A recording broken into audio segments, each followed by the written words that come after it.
नमस्कार दोस्तों, मैं हूं महेंद्र दोगने। आप मुझे एमडी मोटिवेशन के नाम से जानते हैं और आप सुन रहे हैं कुकू एफएम। यहाँ पर मैं आप लोगों के लिए लेकर आया हूं संपूर्ण चाणक्य नीति, जिसके पूरे 17 अध्याय यहाँ पर आपको सुनने को मिलेंगे। यदि आप अपने जीवन को बदलना चाहते हैं और चाहते हैं कि आपको कुछ ऐसे तरीके पता चले जिससे आप जीवन को बहुत ही अच्छे ढंग से जी सके, तो ये 17 अध्याय आप सभी के लिए बहुत ही महत्वपूर्ण है। तो चलिए इस चाणक्य नीति की शुरुआत करते हैं। आचार्य चाणक्य के जीवन की एक प्रारंभिक घटना से उनके चरित्र का बहुत सुंदर खुलासा होता है। एक बार वे अपने शिष्यों के साथ तक्षशिला से मगध की ओर आ रहे थे। मगध का राजा महानंद उनसे द्वेष रखता था। वह एक बार भरी सभा में चाणक्य का अपमान कर चुका था। तभी से उन्होंने संकल्प लिया था कि वे मगध के सम्राट महानंद को पद से नीचे उतार कर ही अपनी शिखा में गांठ बांधेंगे। इसके लिए वे अपने सर्वाधिक प्रिय शिष्य चंद्रगुप्त को तैयार कर रहे थे।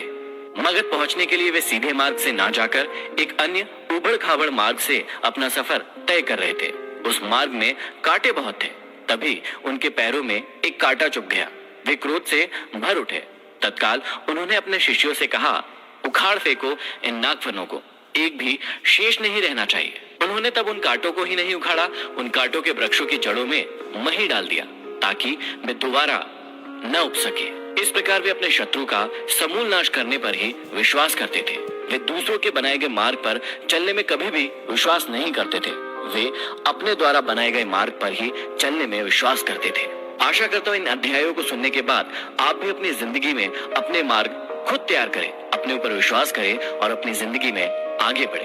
तो चलिए प्रारंभ करते हैं। प्रथम अध्याय में श्री चाणक्य श्री विष्णु भगवान को नमन करते हुए समझाते हैं कि राजनीति में कभी कभी कुछ कर्म ऐसे दिखाई पड़ते हैं जिन्हें देखकर सोचना पड़ता है कि यह उचित हुआ या अनुचित, परंतु जिस अनीतिकारी से भी जन कल्याण होता हो अथवा धर्म का पक्ष प्रबल होता हो, तो उस अनैतिक कार्य को भी नीति सम्मत ही माना जाएगा। उदाहरण के रूप में महाभारत के युद्ध में युधिष्ठिर द्वारा अश्वत्थामा की मृत्यु का उद्घोष करना यद्यपि नीति विरुद्ध था, पर नीति कुशल योगीराज कृष्ण ने इसे उचित माना था, क्योंकि वे गुरु द्रोणाचार्य के विकट संहार से अपनी सेना को बचाना चाहते थे। आगे चाणक्य समझाते हैं कि मूर्ख छात्रों को पढ़ाने से, दुष्ट स्त्री के पालन पोषण से और दुखियों के साथ संबंध रखने से बुद्धिमान व्यक्ति भी दुखी होता है। इसका मतलब यह नहीं है कि मूर्ख शिष्यों को कभी उचित उपदेश नहीं देना चाहिए। समझाने का तात्पर्य यह है कि पतित आचरण वाली स्त्री की संगति करना तथा दुखी मनुष्यों के साथ समागम करने से विद्वान तथा भले व्यक्ति को दुख ही उठाना पड़ता है। वास्तव में शिक्षा उसी इंसान को दी जानी चाहिए जो सुपात्र हो। जो व्यक्ति बताई गई बातों को ना समझे, उसे परामर्श देने से कोई लाभ नहीं है। मूर्ख व्यक्ति को शिक्षा देकर अपना समय ही नष्ट किया जाता है। यदि बात दुखी व्यक्ति के साथ संबंध रखने की है, तो दुखी व्यक्ति हर पल अपना ही रोना रोता रहता है। इससे विद्वान व्यक्ति की साधना और एकाग्रता भंग हो जाती है। आगे श्री चाणक्य हमें समझाते हैं कि दुष्ट स्त्री, छल करने वाला मित्र, पलटकर तीखा जवाब देने वाला नौकर तथा जिस घर में सांप रहता हो, उस घर में निवास करने वाले गृह स्वामी की मौत में संशय ना करे, वह निश्चित ही मृत्यु को प्राप्त होगा। घर में यदि दुष्ट और दुष्चरित्र वाली पत्नी हो, तो उस पति का जीना न जीना बराबर ही है। वह अपमान और लज्जा के बोझ से एक तो वैसे ही मृतक के समान है, ऊपर से उसे सदैव यह भय भी बना रहेगा कि यह स्त्री अपने स्वार्थ के लिए कहीं उसे विष न दे दे। दूसरा, यदि उस गृह स्वामी का मित्र भी दगाबाज हो, धोखा देने वाला हो, तो ऐसा मित्र आस्तीन का सांप होता है। वह कभी भी अपने स्वार्थ के लिए उस गृह स्वामी को ऐसी स्थिति में डाल सकता है जिससे उबरना उसकी सामर्थ्य से बाहर की बात होती है। तीसरा, घर में यदि नौकर बदजुबान हो, बात बात में झगड़ा करने वाला हो, पलटकर तीखा जवाब देने वाला हो, तो समझ लेना चाहिए कि ऐसा नौकर निश्चित रूप से घर के भेद जानता है, और जो घर के भेद जान लेता है वह उसी तरह से घर बार का विनाश कर सकता है जैसे विभीषण ने घर में भेद करके रावण का विनाश करा दिया था। तभी मुहावरा भी बना, घर का भेदी लंका ढाए। विपत्ति के समय काम आने वाले धन की रक्षा करें, धन से स्त्री की रक्षा करें और अपनी रक्षा धन और स्त्री से सदा करें। अर्थात संकट के समय धन की जरूरत सभी को होती है, इसलिए संकट काल के लिए धन बचाकर रखना उत्तम होता है। धन से अपनी पत्नी की रक्षा की जा सकती है। अर्थात यदि परिवार पर कोई संकट आए तो धन का लोभ नहीं रखना चाहिए, परंतु यदि अपने ऊपर कोई संकट आ जाए तो उस समय उस धन व स्त्री दोनों का ही बलिदान कर देना चाहिए। आगे श्री चाणक्य कहते हैं कि आपत्ति से बचने के लिए धन की रक्षा करें, क्योंकि पता नहीं कब आपदा आ जाए और लक्ष्मी तो चंचल है। संचय किया गया धन कभी भी नष्ट हो सकता है। श्री चाणक्य कहते हैं कि जिस देश में सम्मान नहीं, आजीविका के साधन नहीं, बंधु बांधव अर्थात परिवार नहीं और विद्या प्राप्त करने के साधन नहीं, वहां हमें कभी भी नहीं रहना चाहिए। अगले श्लोक में श्री चाणक्य कहते हैं कि जहां धनी, वैदिक ब्राह्मण, राजा, नदी और वैद ये 5 न हो, वहां एक दिन से भी ज्यादा नहीं रहना चाहिए। भावार्थ यह है कि जिस जगह पर इन 5 का अभाव हो, वहां मनुष्य को एक दिन भी ठहरना उत्तम नहीं होगा। जहां धनी व्यक्ति होंगे वहां व्यापार अच्छा होगा, जहां व्यापार अच्छा होगा तो वहां आजीविका के साधन भी अच्छे होंगे। जहां श्रुतियों अर्थात वेदों के ज्ञाता ब्राह्मण होंगे वहां मनुष्य जीवन के धार्मिक तथा ज्ञान के क्षेत्र में भी विस्तृत रूप से फैले हुए होंगे।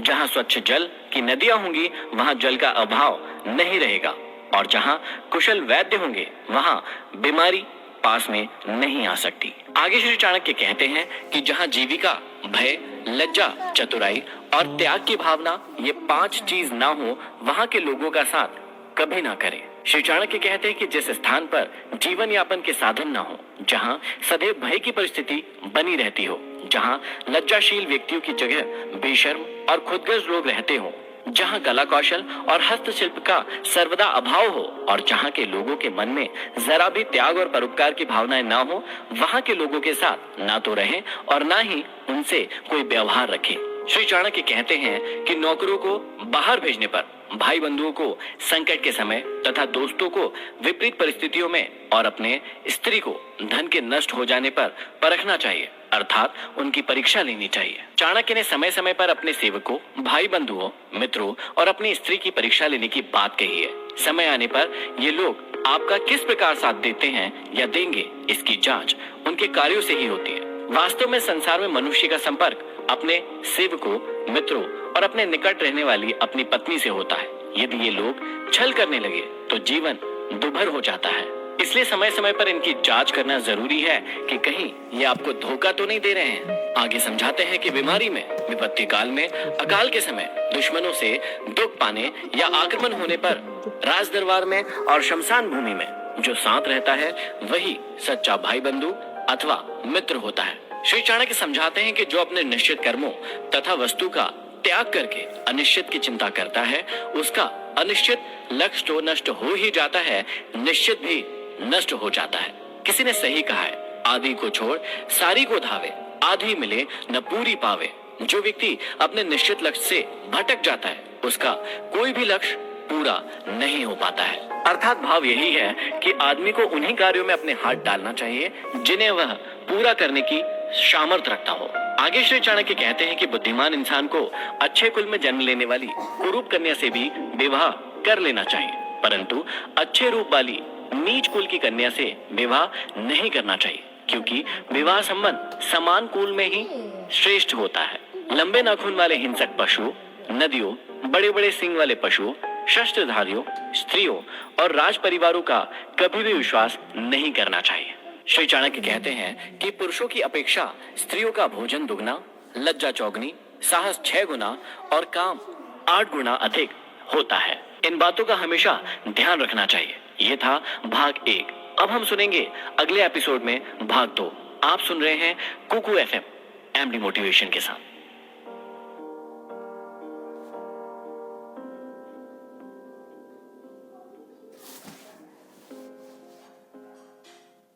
नमस्कार साथियों, आप सुन रहे हैं कुकू एफएम एमडी